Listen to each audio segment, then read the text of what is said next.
Hello, and welcome to this free online webinar, Building Resilience for NHS Redeployment. We at SBK Healthcare are so proud to be producing these events, and we hope that you find them useful. It gives me great pleasure to introduce today Carla Smith, Business Manager for Commissioning Support, and Dr. David Mathew, Learning and Development Manager at NHS Arden and Greater East Midlands Commissioning Support Unit. Thank you, Vanessa, for the lovely introduction. And as Vanessa says, we'll be joined by Dr. David Mathew later, who's going to run through a quick resilience exercise with you. I'd like you now, using the chat box, if you'd like to just introduce yourself, give us a little bit of an idea of where you're from, but more importantly, put a word or two in there about how you're feeling right now. Not about the webinar, but about how you're feeling during this COVID-19 crisis stage. Okay, so I'm having a quick look through those, and there are some words that I was expecting to see. Some of you are stressed. Some of you are just completely fed up. Some of them are unsettled. Thanks, Zoe. Not left the house, feeling very frustrated. It is a really stressful time for most people.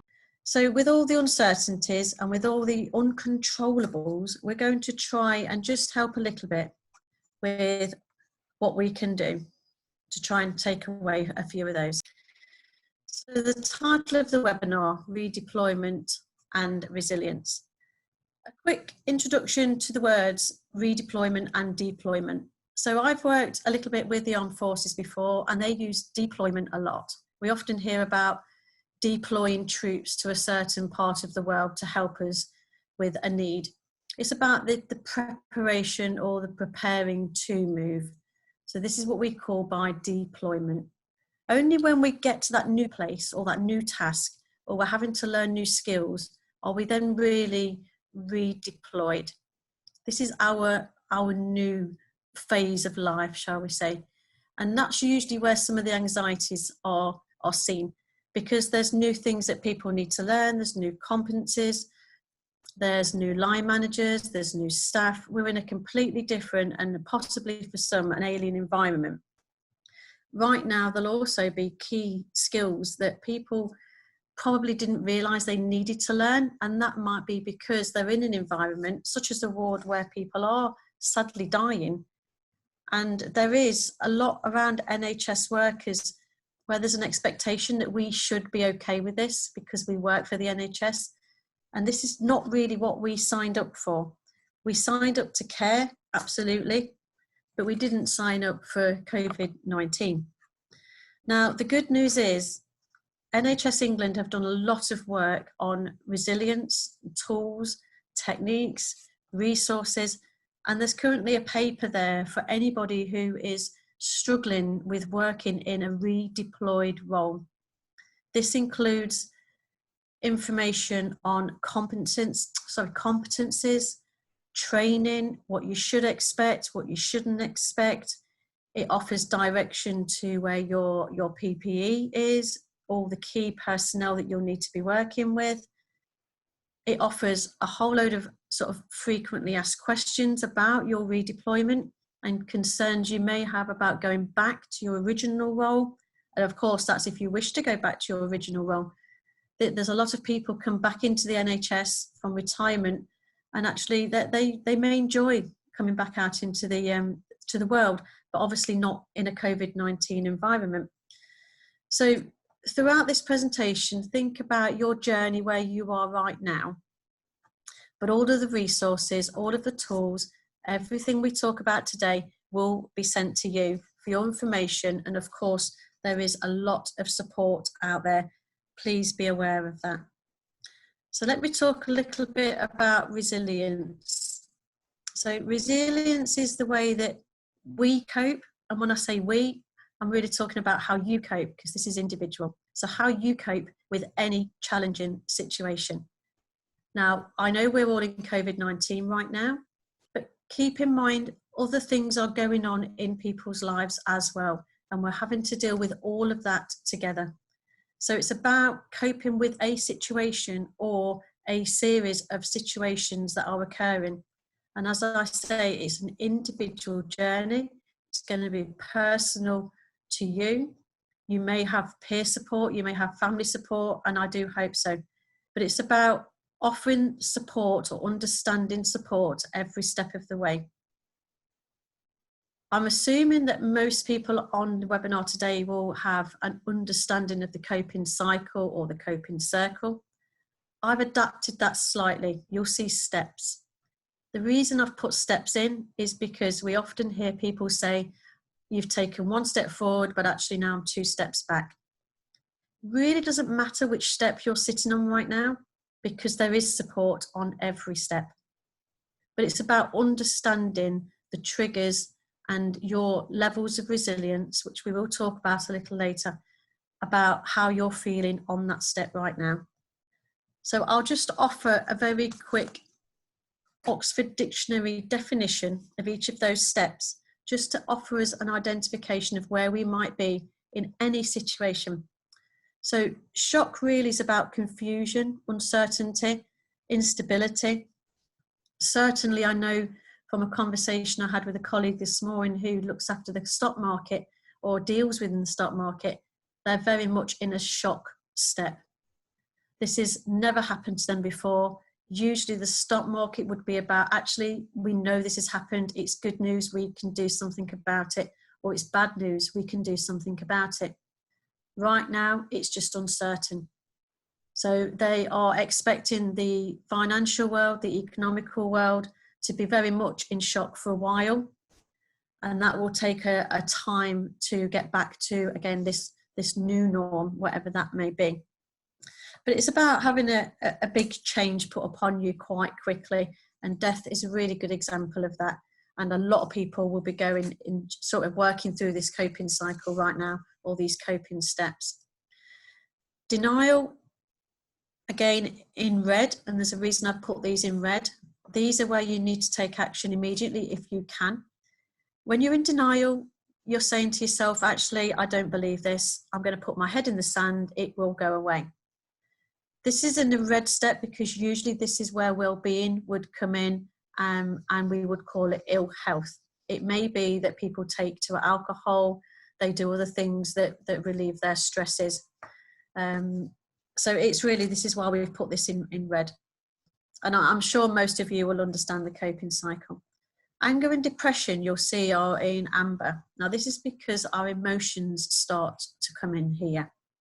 We all know what anger looks like and depression looks like, but actually this is about our values. So remember, we put in our values in the chat box earlier. This is where they will start to come out. We may be angry because somebody didn't do something in a hospital and we've lost a loved one. That loved one was our life. That was our family. So we have a right to be angry. This should never have happened to them. We often hear, why them? You know, why they were too young. You know, we've all been there. We've all heard the stories. And we also understand that there's a lot of anger in situations such as accident and emergency. Anger comes with a whole load of emotions. If we don't voice those emotions, it can lead to depression. Suppressing feelings, stop talking, burying our heads in the sand isn't good for our mental health. We all know that, but it does happen. So the key points throughout this presentation really is to say, whichever step you're on, there is support, but please identify where you might be within your anxiety step or your stairway as shown on the screen. So we've talked about the amber. Let's talk a little bit about the green, which offers us a little bit more of a positive note.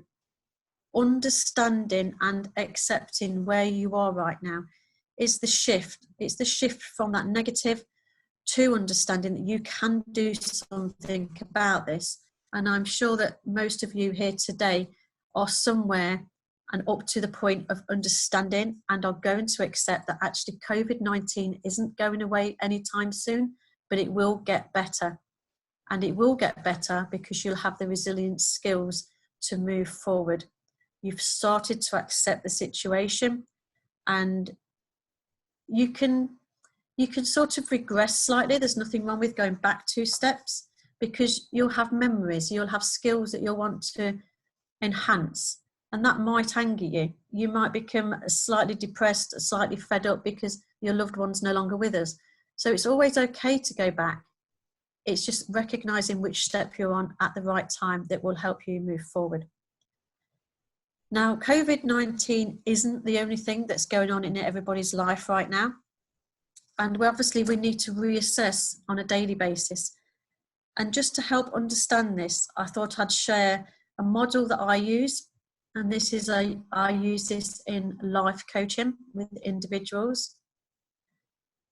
Again, a lot of you may have seen this model before. If not, the 6 segments there, they can be anything. They can be anything that's important to you right now.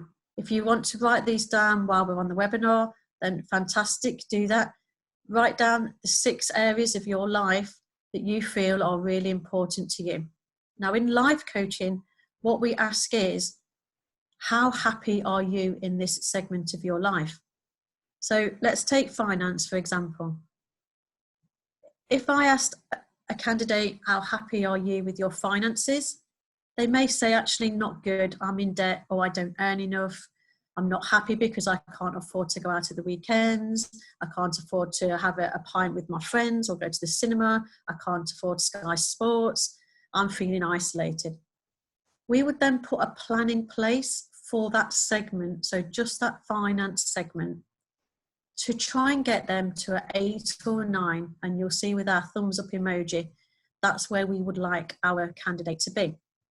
Now, when we do life coaching, the candidate tells us which segment they would like assistance with first. So it is about that communication, it is about that understanding, and it is about understanding where you are on that steps, or on those steps of your coping stairway. So that's how we would work with a life coach, going from a 1 to 2 to a thumbs up 8 to 9. Now, I'm going to reverse this wheel slightly. You'll now see a frustrated emoji. I couldn't work out whether frustration or stress, so I'll just put it in anyway, because I thought actually that's probably what I'm feeling right now. So now if we ask the question, and again, it can be about COVID-19, it could be about any element or any segment of your life. What is it that's causing you the most anxiety at the moment? Let's stay with finance just as the example. We know partners, we know households, we know a lot of staff across the nation have been furloughed. We know there may be other staff, there may be other colleagues that will be laid off.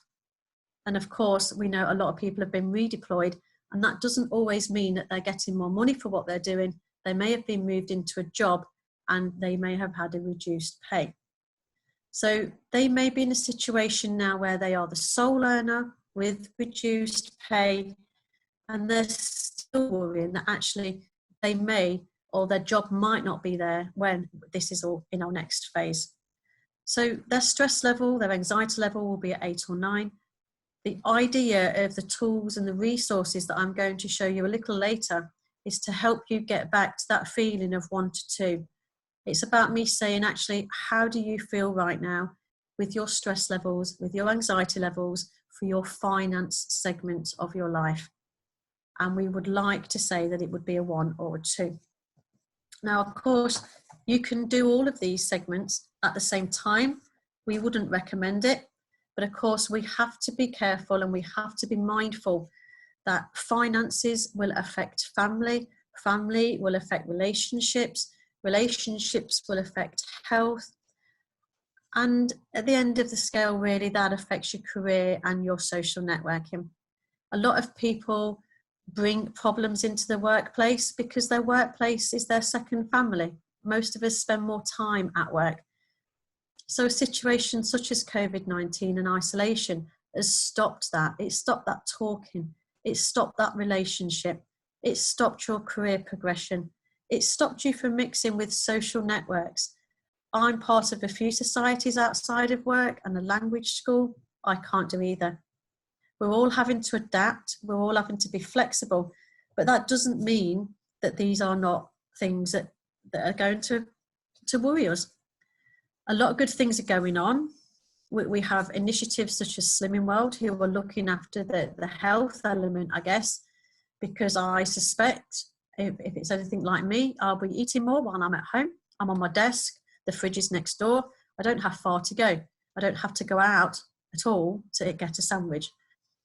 I am training my partner to bring my dinner to my desk like the sandwich man did when I was in the office, but I'm not there yet. But you can see how COVID-19 is affecting all of our elements. The romance probably gone, the relationship, well, I saw my partner for a few hours in an evening. Now I'm seeing him 24 hours a day for 3 weeks. There's no escape. In terms of career, appraisals have been put on hold because we need to work out where all our colleagues are right now. Social speaks for itself. My only conversations at the moment are through virtual webinars, through Teams, telephone conversations. Luckily, I have been able to go out and do a run in the morning for my health, but I've made sure that I'm going out at 6 o'clock in the morning and I rarely see anybody. So I'm not having that social contact like I used to. And for me, I am a social butterfly. I will network where I can and I will be social where I can. I like my calendar full. So I hope that's offered a little bit of an insight between life or your wheel of life, in terms of what is going to make you happy from 1 to 2 to 8 to 9, but reversing it, how are you feeling right now? And let's get back to that 1 to 2. Yes, Carla, I'm feeling great and I can't wait for this all to be over, but actually I'm managing really well. Keep in mind also, you've got your stairway. Try and identify where you might be right now. Use your time effectively. Lots of webinars out there, lots of resources out there, and I shall show you a few resources shortly. This slide here is about NHS Heroes. We are told, and we can see every Thursday, 8 p.m, we are heroes. Heroes also need support. We didn't sign up, as I said in the beginning, for COVID-19. We didn't sign up for isolation. We signed up to care. We signed up to be an NHS worker who wants to be there for people, and we want to do that in the best light that we can and as the best person that we can. So on this note, I'm going to hand over to David. David's our colleague. He's going to do an exercise on testing your resilience right now. Thank you, Carla, for passing on to me and SBK colleagues for the invitation to talk. I'm just going to be part of Carla's webinar briefly, really, to lead you through a little exercise and activity that will hopefully ask you to, or invite you to, examine where you are in terms of your own personal resilience. The question that I'd really like you to ask of yourselves is, how resilient are you? Note, please, it does not read, how resilient do you think you are, but how resilient are you? I'm going to read a questionnaire, one question at a time. And this is an abbreviated version of the Nicholson-McBride Resilience Questionnaire. The link to this will be available at the end of the presentation. Crucially, for this part of the exercise, can you score yourself between 1 and 5 for each of the questions I'm about to ask? 1 means I strongly disagree with what I've just heard. 5 means I strongly agree with what I just heard. And of course, grade yourself anywhere in between. Try to be honest with yourself. Be spontaneous, don't overthink it. Respond as quickly as you can, really. And in the chat function tool, feel free to share your thoughts and discoveries with the wider group if you would like to. There's no compulsion, obviously, to do so. Question 1. In a difficult spot, I turn at once to what can be done to put things right. Score yourself 1 to 5. 2. I influence where I can, rather than worrying about what I cannot influence. Question 3. I do not take criticism personally. Question 4. I generally manage to keep things in perspective.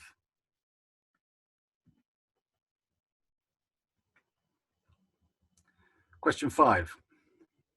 I am calm in a crisis. Statement 6. I am good at finding solutions to problems. Statement 7. I would not describe myself as an anxious person. Question 8. I do not tend to avoid conflict. Statement 9. I try to control events rather than be a victim of circumstances.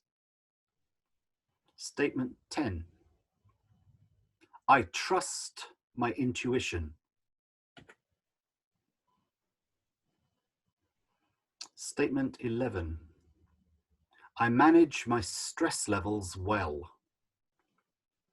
Statement 12. I feel confident and secure in my position. So your total will be out of 60. Let's see where you think you've placed yourself numerically on this scale. You will have a number you've awarded yourself. You have tried, at least tried, to quantify your resilience level on an actual scale, as I say, Nicholson McBride, link at the end of the presentation. Are you somewhere between 0 and 37? This is where you have a developing level of resilience. The score that you've given yourself will indicate that although you may not always feel at the mercy of events, you would in fact benefit significantly from developing aspects of your behavior. If you scored yourself somewhere between 0 and 37, do you agree with that description? Does that feel right for you? If you're willing and able to, put a comment in the chat box, please. Similarly, similar response, please, if you scored between 38 and 43. This is where you will have an established level of resilience. Your score indicates that you may occasionally have tough days when you can't quite make things go your way, but you rarely feel ready to give up completely.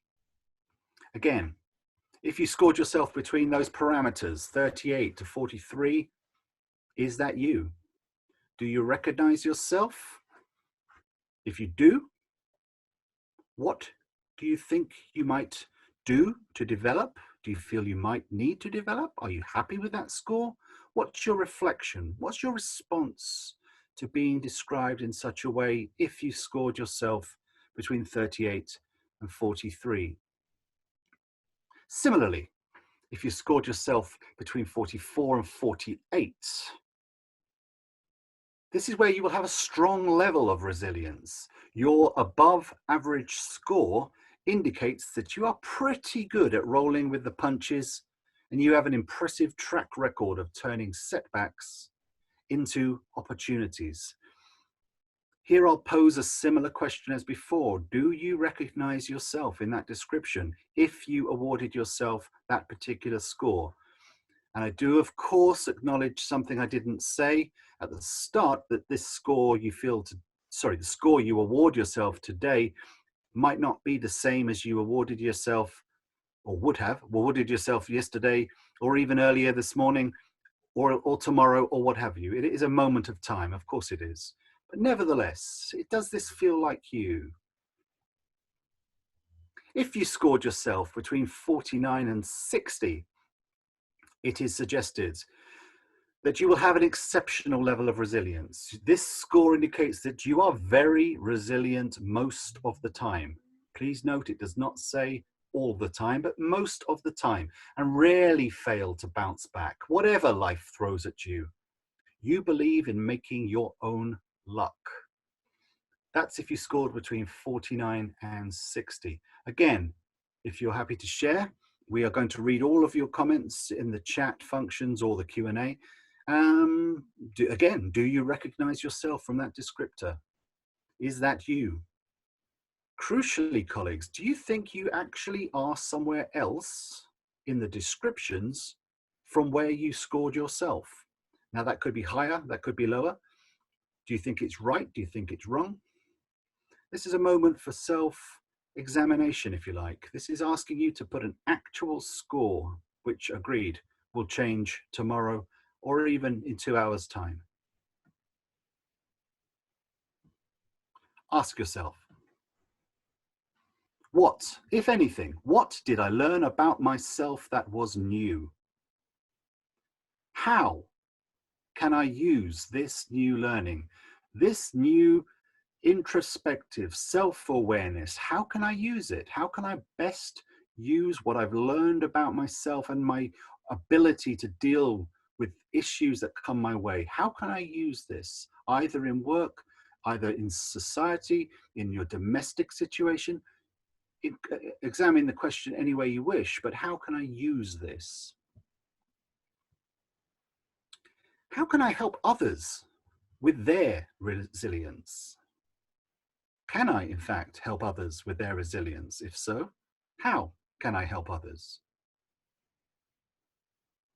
Question 4, how can I maintain my own resilience? Whether you've scored yourself in the first or the fourth of those descriptors, how can I maintain that? If that's where you want to be, how do I keep it at that level?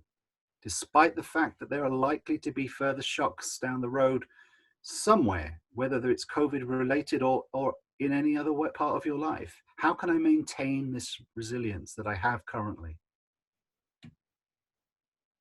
The reference, if you want to explore further, to Nicholson McBride, is in the reference, in the URL there.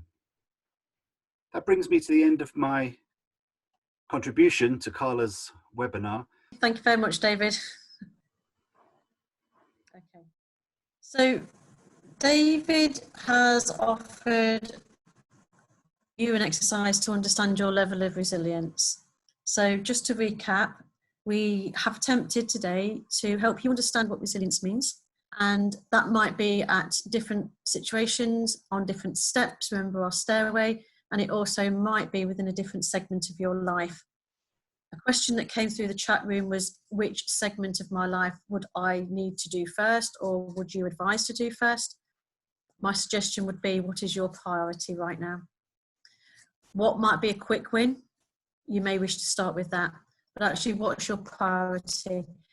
Where are you feeling most anxious? Some things will take time, and hopefully by the end of this presentation and the tools and the resources that we will offer you, you'll be able to make that decision a little bit better for yourself. But the thing you can see on the screen at the moment was our support to our staff, which we called a virtual wellbeing support. Now, you'll notice that we've put in segments to try and help break down well-being in its entirety. So we have emotional, physical, psychological, social, financial, and career. They may all impact on each other, but what we're trying to say to our staff is just choose something to start with. Just choose something that that's important to you right now. If you have a partner who's furloughed, you've got a couple of months before you might see that reducing that income. But actually, if you're not coping well, talk to somebody, talk to a mental health first aider, talk to a coach, do something that makes you feel safe. If you are not understanding or you're not knowing whether you have a role to go back to, again, please talk to your line manager, please talk to your HR department.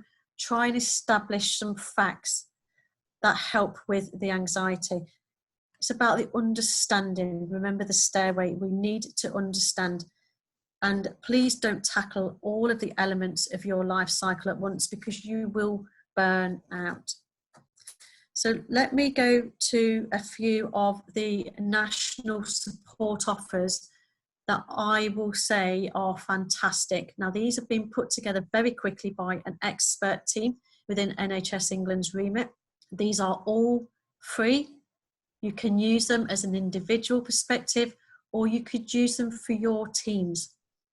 hopefully these national offers will complement what you may have already local. So as I say, this was our local offer, but we've complemented that with some of the national helplines and texts.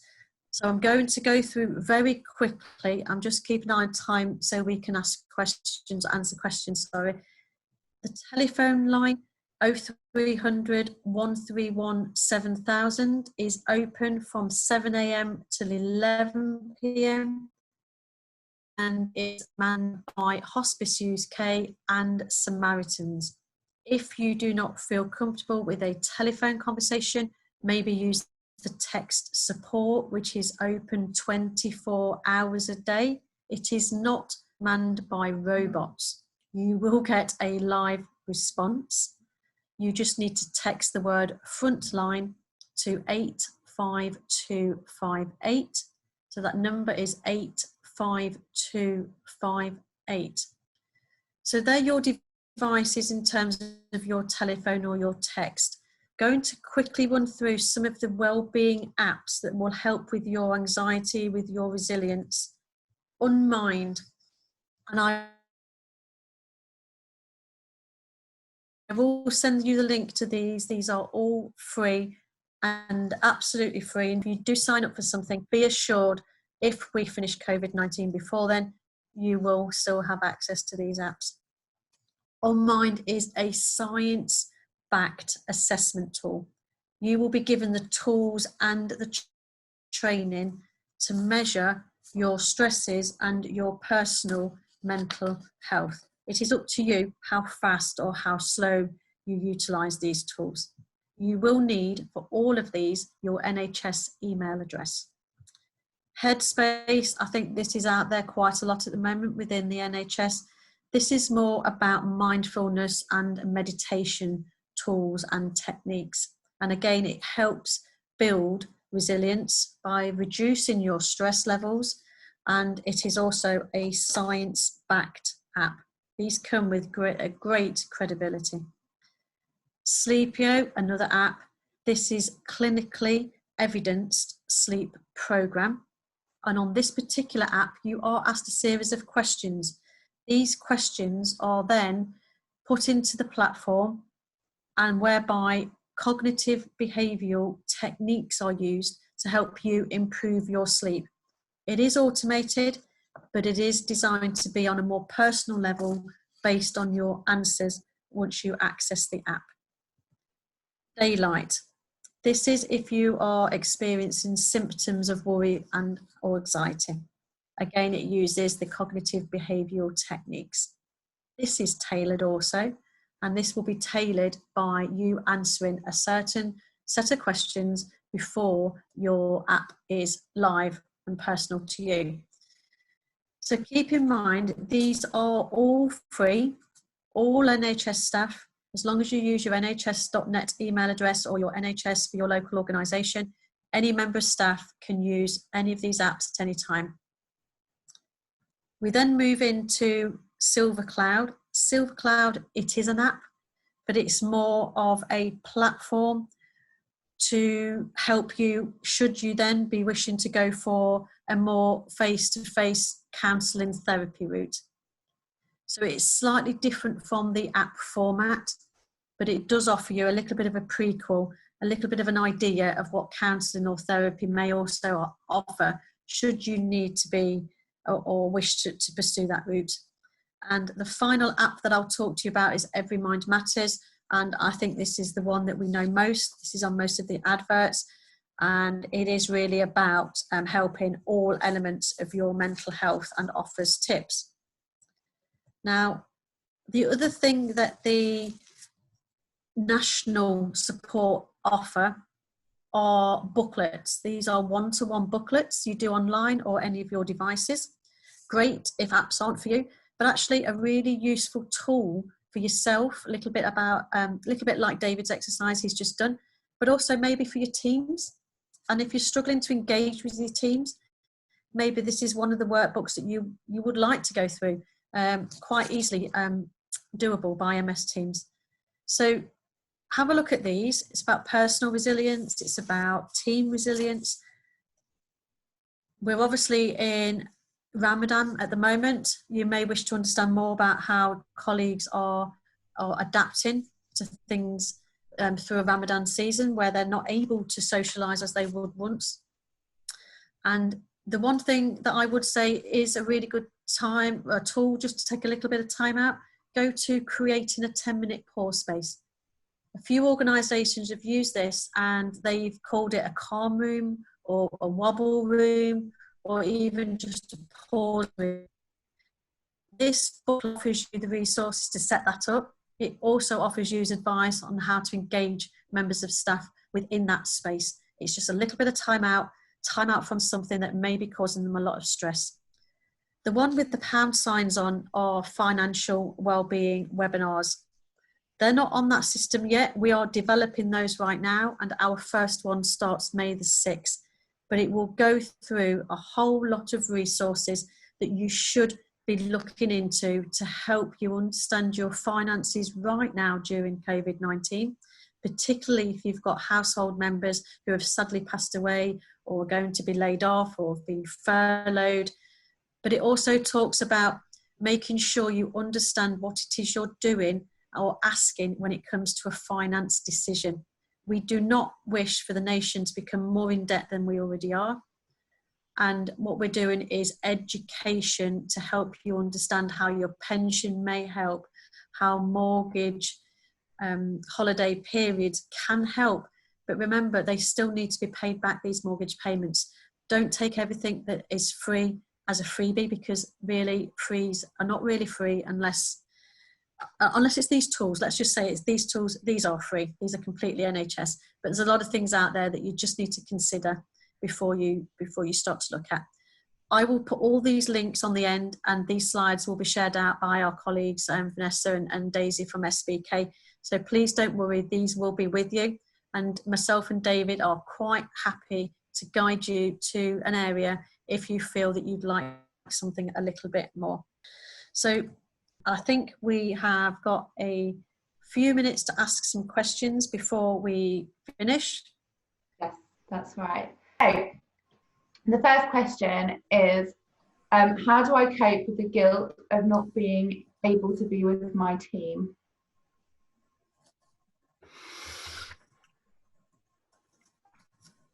I suppose my first thought would be, what makes you feel guilty if the situation is very similar to everyone else?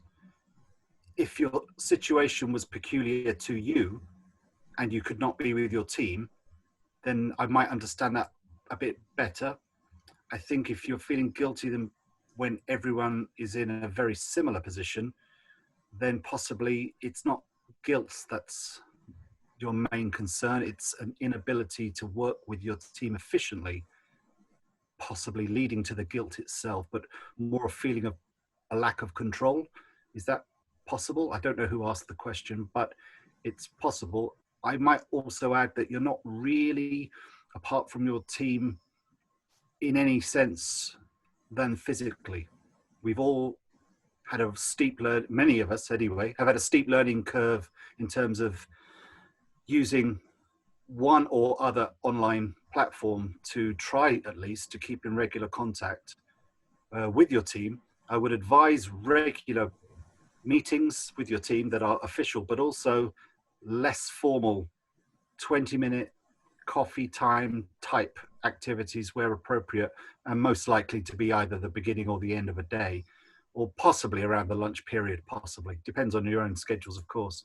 That might dispel some of those sensations of guilt. Carla, I don't know if you had anything to add to that. I'd agree. I think really maybe it's looking at different ways of working. I know we've all been pushed into that very quickly, but actually, so between David and I and the rest of who are on the webinar today, we're hosting a pub quiz, and that will hopefully get all of our team members engaged, but we're having to do that through a different platform. So today we're using Zoom, but of course we have WebEx, we have Microsoft Teams. If colleagues are struggling with that, we're quite happy to direct them to where there is support for this.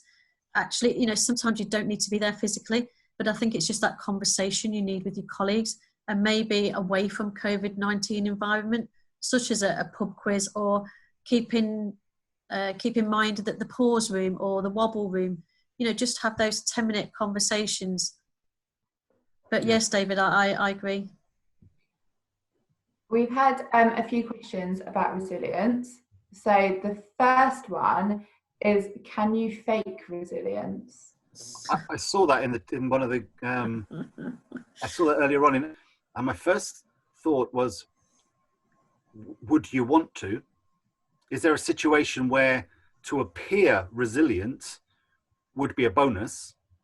And then my second thought was, fake resilience to who? Does the question mean, is it possible to fake resilience to myself? Can I pretend to be more confident and convince myself that I'm more resilient than I actually am? In other words, put on a front? Or is the question, can I appear to be more resilient in order to make my team or my colleagues more buoyant themselves?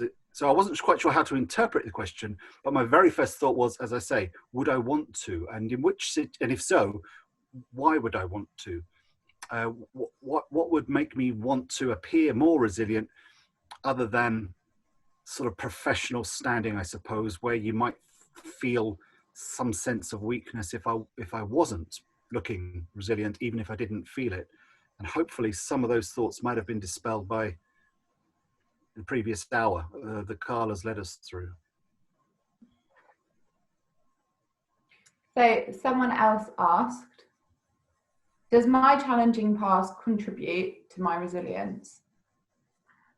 Probably, because we've brought a life's worth of learned lessons with us, and we can be affected by things as far back as childhood. Certain triggers, certain transferences, things that bothered me as a child that I've forgotten about come back in a different way. It's conceivable that they come back in a different way. A lifelong dislike of something usually will start in childhood years, and either through something very minor or something actually traumatic that you respond to many years later. It's highly likely that your personal sense of resilience is based on something you've learned, rather than something that is absolutely brand new right now. I'd agree with David on that, and I think actually your past makes you who you are right now.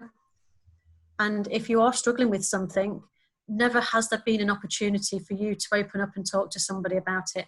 There's the opportunity that we have right now for all of these support tools, for all of this talking, is about getting you to be the best person that you ever wanted to be. That opportunity is now, and I would say take it.